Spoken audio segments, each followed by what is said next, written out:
پانی پینے اور ذخیرہ کر لینے کے بعد دوسرے فریق نے کہا، عبد المطلب، اب آگے جانے کی ضرورت نہیں، اگر اللہ تمہیں اس صحرا میں پانی کا چشمہ عطا کر سکتا ہے تو زمزم پر ہمارا دعویٰ درست نہیں، ہم اپنا دعویٰ واپس لیتے ہیں۔ آج کا عنوان ہے اس کا زمانہ اب قریب ہے۔ عبد المطلب کی دعا قبول ہوئی، اللہ کریم نے انہیں 10 بیٹے عطا کیے۔ ان کی زندگی میں ہی ان کے بیٹے جوان ہو گئے۔ عبد المطلب نے اللہ کریم سے کیا گیا وعدہ پورا کرنے کے لیے اپنے بیٹوں کو بلایا اور انہیں اپنے وعدے کے بارے میں بتایا۔ تمام بیٹوں نے سعادت مندی کے ساتھ اپنے والد کا وعدہ پورا کرنے کا یقین دلایا۔ جس بیٹے کے نام بھی قرہ نکلا وہ اس قربانی کے لیے حاضر ہوگا۔ کعبہ کے فال نکالنے والے کو اس کام کے لیے فال نکالنے کا کہا گیا۔ ہر تیر پر ایک بیٹے کا نام لکھا گیا۔ فال نکالی گئی تو فال اس وقت تک کے سب سے چھوٹے بیٹے عبداللہ بن عبد المطلب کے نام نکلی۔ عباس، حمزہ اور مقوم بعد میں پیدا ہوئے۔ عبداللہ کمال سعادت مندی سے ہوش و حواس میں اور مطمئن رہے۔ کیسے ممکن ہے کہ اس نازک لمحے پر شیطان نے انہیں بہکانے کی کوشش نہ کی ہو؟ لیکن اس قربانی کے لیے عبداللہ اپنے دادا اسماعیل کی طرح تیار تھے۔ اس وقت عبداللہ کی عمر 20 سال تھی۔ عالم شباب اور مردانہ وجاہت اپنے عروج پر تھی۔ عبد المطلب اپنے وعدے پر قائم تھے۔ انہوں نے عبداللہ کی قربانی کے لیے چھری منگوائی۔ گھر والوں کو جب بیٹے کی قربانی کے بارے میں علم ہوا تو انہوں نے عبد المطلب کو روکنا چاہا۔ گھر کی ساری خواتین انہیں سمجھانے اور روکنے کی کوشش کرنے لگی۔ عبد المطلب کی بیویاں، ان کی بہنیں، بیٹیاں اور بہویں سب موجود تھیں۔ سب کے چہرے اترے ہوئے تھے۔ بیٹا یا بھائی قربان کرنا کب آسان ہے؟ دوسرے قبیلوں کے سردار بھی آ گئے۔ عبداللہ کے ماموزاد مغیرہ بن عبداللہ بن عمرو مخزومی نے کہا، خدا کی قسم، جب تک بچاؤ کی ساری تدبیریں ناکام نہ ہو جائیں تم اپنے بیٹے کو قربان نہیں کر سکتے۔ اسے بچانے کے لیے ہمیں اپنا سارا مال بھی قربان کرنا پڑا تو ہم کریں گے۔ کافی کوشش کے بعد عبد المطلب اس بات پر راضی ہوئے کہ حجر کی کاہنہ سے رہنمائی حاصل کی جائے، جس کا نام قطبہ ہے۔ قطبہ پورے عرب میں اپنی ذہانت اور علم کے لیے مشہور تھی۔ حجر مکہ سے 236 کلومیٹر دور شمال مشرق میں واقع ایک قصبہ ہے۔ یہ یثرب سے جنوب مغرب میں 281 کلومیٹر دور ہے۔ اونٹ کی مسافت تقریباً 6 دن کی ہے۔ سب لوگ مل کر اس مقصد کے لیے حجر روانہ ہوئے۔ سارا راستہ پریشانی میں گزرا۔ مسافروں کو دیکھ کر لگتا تھا جیسے ان میں جان ہی نہیں ہے، کوئی کسی سے بات نہیں کر رہا تھا، کسی کو بھی یقین نہیں تھا کہ اس قربانی کا کوئی بدل ہے۔ بس معمولی سی امید تھی جس کے سہارے وہ حجر کی طرف رواں دواں تھے۔ حجر کا سفر پہلے کبھی اتنا لمبا نہ تھا جتنا اب محسوس ہو رہا تھا۔ دن نکلتا تھا تو رات نہیں آتی تھی، رات آنے کے بعد ختم ہونے کا نام نہیں لیتی تھی۔ حجر پہنچ کر پتہ چلتا ہے کہ قطبہ 450 کلومیٹر دور شمال میں خیبر میں رہتی ہے۔ ایک اور صبر آزما سفر سامنے تھا۔ کوئی چارہ بھی نہیں تھا۔ سب لوگ خیبر پہنچے۔ کاہنہ سے مل کر معاملے کی سنگینی کا اظہار کیا۔ کاہنہ نے ساری بات سننے کے بعد کہا، مجھے 1 دن کی مہلت دو، میں تمہیں کل اس کا حل بتاؤں گی۔ اگلے دن سب دوبارہ اس کاہنہ کے پاس تھے۔ اس نے پوچھا، تم لوگوں میں ایک جان کی دیت یعنی جان کا بدلہ کیا ہے؟ جواب دیا گیا، 1 جان کی دیت 10 اونٹ ہیں۔ قطبہ کہنے لگی، تم لوگ واپس جاؤ، عبداللہ اور 10 اونٹوں کی قربانی کے درمیان فال نکالو۔ اگر فال عبداللہ کے نام ہی نکلے تو 10 اونٹ اور جمع کر کے دوبارہ فال نکالو۔ ایسا اس وقت تک کرتے رہنا جب تک فال اونٹوں کے نام نہ نکلے۔ جب فال اونٹوں کے نام نکلے تو سمجھ لینا تمہارا خدا اس قربانی کے بدلے پر راضی ہو گیا ہے۔ واپسی پر ماحول کچھ بہتر تھا۔ انہیں قربانی کی کوئی صورت نکل آئے گی۔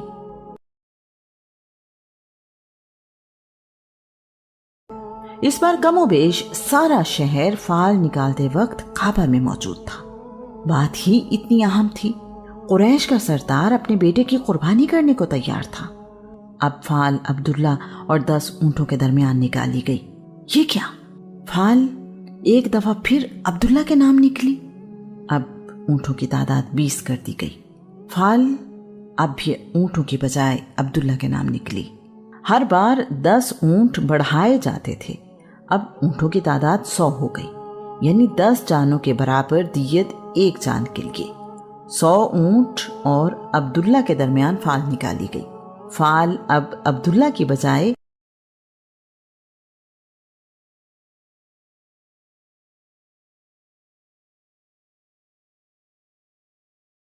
مطلب کی تسلی نہیں ہوئی، کہنے لگے 3 بار فال نکالو۔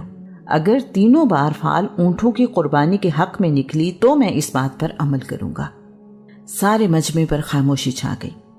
سب لوگ دعا مانگ رہے تھے کہ فال اونٹوں کی قربانی کے حق میں نکلے۔ 3 بار مسلسل اونٹوں کی قربانی کے لیے فال نکلنا آسان نہیں تھا۔ کعبہ کے فال نکالنے والے نے ایک بار پھر فال نکالی۔ فال 100 اونٹوں کی قربانی کے حق میں ہی نکلی۔ اب سارے لوگوں کی سانسیں رکی ہوئی تھیں۔ ایسا سما تھا کہ جسم کاٹو تو لہو نہ ہو۔ سب لوگ خاموش تھے اور دل سے دعا مانگ رہے تھے کہ اونٹوں کی قربانی ہی قبول ہو جائے۔ فال نکالی گئی تو تیسری بار بھی فال 100 اونٹوں کے حق میں نکلی۔ مکہ میں تو جشن کا سما تھا۔ سب لوگ اپنے اپنے انداز میں شکر ادا کر رہے تھے۔ عورتیں خوش تھیں کہ اتنا پیارا جوان بیٹا قربانی سے بچ گیا۔ مرد اس لیے خوش تھے کہ بنی ہاشم کا قبیلہ اسی عزت کے لائق تھا۔ عبد المطلب نے 100 اونٹ قربان کیے۔ اس وقت سے ایک جان کی دیت 100 اونٹ ہو گئی۔ انسانی جان کی قیمت میں 10 گنا اضافہ عبداللہ کے صدقے ہوا۔ 100 اونٹ قربان کیے گئے اور لوگوں کو دعوت عام دی، کسی کو نہ روکا جائے۔ دوست دشمن اپنا جو جتنا چاہے گوشت ساتھ بھی لے جائے، یہاں تک کہ جانور آئیں تو انہیں بھی پیٹ بھر کے گوشت کھانے کا موقع دیا جائے۔ اس واقعے کی وجہ سے عبداللہ پورے عرب میں مشہور ہو گئے۔ ہمیں قربان کیے جانے والوں کی اولاد ہوں، یعنی اسماعیل اور عبداللہ۔ عبداللہ نہایت خوبصورت تھے۔ شرافت اور پاکیزگی آپ کے چہرے پر نمایاں تھی۔ آپ مکہ کی ہر دل عزیز شخصیت تھے۔ آپ کے تمام بھائی اور آپ کے والد آپ سے بہت محبت کرتے تھے۔ آپ گھر کی خواتین کی آنکھ کا تارا تھے۔ آپ کے چہرے پر روشنی، تازگی اور نور برستا تھا۔ مکہ کی لڑکیاں آپ سے شادی کی خواہش رکھتی تھیں۔ عبداللہ اپنے زمانے کے یوسف تھے۔ عبداللہ بہت حیادار تھے۔ آپ کی نظریں ہمیشہ نیچی رہتی۔ آپ کی طبیعت میں تواضع تھا۔ عبداللہ کی شادی کی فکر ہوئی تو عبد المطلب کو اپنے بیٹے کے لیے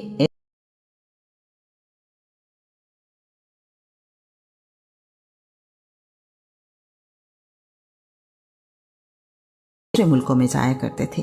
ایک دفعہ عبداللہ تجارتی قافلے کے ساتھ ملک شام گئے۔ عبداللہ کو دیکھ کر شام کے یہودی پہچان گئے کہ یہ آخری نبی کے والد ہیں۔ انہوں نے کئی بار کوشش کی کہ عبداللہ کو قتل کر دیں۔ اللہ کریم کی حفاظت میں عبداللہ ہر بار یہودیوں سے محفوظ رہے۔ ایک دن ملک شام کے جنگلوں میں عبداللہ شکار کے لیے گئے۔ یہودیوں نے عبداللہ کو اکیلا دیکھ کر قتل کرنے کا ارادہ کیا۔ قبیلہ بنی زہرہ کے سردار وہب بن عبد مناف بھی آس پاس تھے۔ انہوں نے دیکھا کہ ایک مخلوق جو شکل و صورت سے انسانوں سے مختلف ہے عبداللہ کی حفاظت کے لیے آئی اور اس نے یہودیوں کو مار بھگایا۔ وہب بن عبد مناف نے دیکھا تو انہیں عبداللہ بن عبد المطلب سے محبت اور عقیدت ہو گئی۔ انہوں نے چند دوستوں کے ذریعے عبد المطلب کو اپنی بیٹی کے لیے عبداللہ سے نکاح کا پیغام بھجوایا۔ یہ رشتہ طے ہونے سے پہلے ہی وہب بن عبد مناف وفات پا گئے۔ انہی دنوں عبد المطلب ایک تجارتی قافلے کے ساتھ یمن گئے۔ تاجروں کے درمیان بیٹھے ہوئے عبد المطلب نے بات کی تو ان کی آواز سن کر اسی محفل میں بیٹھا ایک یمنی بوڑھا کہنے لگا، کیا میں آپ کو چھو سکتا ہوں؟ عبد المطلب اس سوال پر حیران ہوئے، لیکن اس کی عمر دیکھ کر اسے اجازت دے دی۔ وہ بوڑھا شخص الہامی کتابوں کا عالم تھا۔ اس کی بینائی بہت کمزور ہو چکی تھی۔ وہ سہارا لیتا ہوا عبد المطلب کے پاس آیا، آپ کے چہرے کو ہاتھ لگایا اور پھر ناک کو اچھی طرح ٹٹولنے لگا۔ عبد المطلب حیران تھے کہ یہ بزرگ آخر چاہتا کیا ہے۔ بزرگ کی طرف دیکھا تو اس کے چہرے پر خوشی پھیلی ہوئی تھی، ایسے لگا جیسے اس شخص کو من کی مراد مل گئی ہو۔ سردار، آپ کو مبارک ہو، میں آپ کے خاندان میں آنے والے وقت میں نبوت اور بادشاہت دونوں دیکھ رہا ہوں، لیکن ان میں سے ایک قبیلہ بنی زہرہ کے ذریعے آپ کو ملے گی۔ عبد المطلب ان دنوں عبداللہ کا گھر بسانے کی تیاریوں میں تھے۔ یمن سے واپس آئے تو اسی مقصد سے یثرب جانے کا ارادہ کیا۔ بنی زہرہ قصی کے بڑے بھائی زہرہ کی اولاد ہیں۔ قبیلہ ہم پلہ بھی تھا اور ان کی خواہش بھی عبد المطلب تک پہنچ چکی تھی۔ سیدہ آمینہ اپنی والدہ سے اکیلی اولاد تھیں۔ وہب بن عبد مناف کی وفات کے بعد ان کے بھائی وہیب بن عبد مناف سے ملاقات ہوئی۔ وہیب کی اپنی بیٹی حالہ بھی شادی کی عمر کو پہنچ چکی تھی۔ بی بی آمینہ بنت وہب کی شادی عبداللہ سے طے پا گئی اور ان کی چچا زاد بہن حالہ کی شادی عبد المطلب سے۔ عرب کی تہذیب میں بیان کیا جا چکا ہے کہ عرب میں زیادہ شادیاں عام تھیں۔ دلہا اور دلہن کی عمر میں فرق ان کے لیے کوئی معنی نہیں رکھتا تھا۔ عبد المطلب رشتے طے کرنے کے بعد واپس مکہ روانہ ہوئے۔ شادی کے دن قریب آئے، بارات مکہ سے یثرب جانا تھی۔ عبداللہ دلہا بن گئے۔ وہ تو پہلے ہی بڑے خوبصورت اور حیا والے تھے، اب ان کا چہرہ کوئی اور ہی منظر پیش کر رہا تھا۔ بارات مکہ سے نکل رہی تھی کہ ورقہ بن نوفل کی بہن قتیلہ بنت نوفل اپنے گھر کے باہر کھڑی تھی۔ قتیلہ بھی انجیل کی عالمہ تھی۔ ورقہ بن نوفل ان چند لوگوں میں سے تھے جو عیسائی تھے اور مکہ میں رہتے تھے۔ ورقہ بن نوفل الہامی کتابوں کے عالم تھے۔ وہ آخری نبی کے آنے کا انتظار کیا کرتے تھے اور لوگوں کو بھی اس کے متعلق بتایا کرتے تھے۔ قتیلہ نے ان سے سن رکھا تھا کہ آخری نبی کا زمانہ بہت قریب ہے۔ اس نے عبداللہ کو اپنی طرف بلایا اور کہا، تم مجھ سے شادی کر لو، میں اتنے ہی اونٹ قربان کروں گی جتنے اونٹ عبد المطلب نے تمہارے لیے قربان کیے تھے۔ عبداللہ نے اس سے کہا، میرے والد یہ فیصلہ کر چکے ہیں اور میں شادی کے لیے ہی یثرب جا رہا ہوں۔ یثرب پہنچ کر عبد المطلب کا نکاح بی بی حالہ سے اور عبداللہ کا نکاح بی بی آمینہ سے کر دیا گیا۔ عبداللہ کی شادی 570 عیسوی میں ہوئی۔ اس زمانے اور خاندان کی روایت کے مطابق وہ 3 دن اپنے سسرال یثرب میں ہی رکے۔ اس کے بعد دونوں اپنی اپنی دلہن کے ساتھ مکہ آ گئے۔ اب یہ گھر خوشیاں دیکھ بھی رہا تھا اور بانٹ بھی رہا تھا۔ شادی کے کچھ عرصے بعد عبداللہ کی دوبارہ قتیلہ بنت نوفل سے ملاقات ہوئی۔ عبداللہ نے قتیلہ کو شادی کی پیشکش کی۔ قتیلہ نے انکار کر دیا۔ عبداللہ کے لیے یہ جواب حیرانی کا باعث تھا۔ وجہ پوچھی تو قتیلہ نے کہا، جس دن میں نے تمہیں شادی کی درخواست کی تھی اس دن تمہارے ماتھے پر چمک، چہرے پر نور اور کشش تھی جو اب باقی نہیں ہے۔ میری ساری خواہش اس خوش نصیبی کے لیے تھی۔ ابھی شادی کو کچھ ہی عرصہ گزرا تھا کہ عبداللہ تجارتی سفر پر فلسطین چلے گئے۔ عبداللہ ملک شام سے واپسی پر بصرہ سے دومت الجندل، تیمہ اور خیبر سے ہوتے ہوئے یثرب پہنچے۔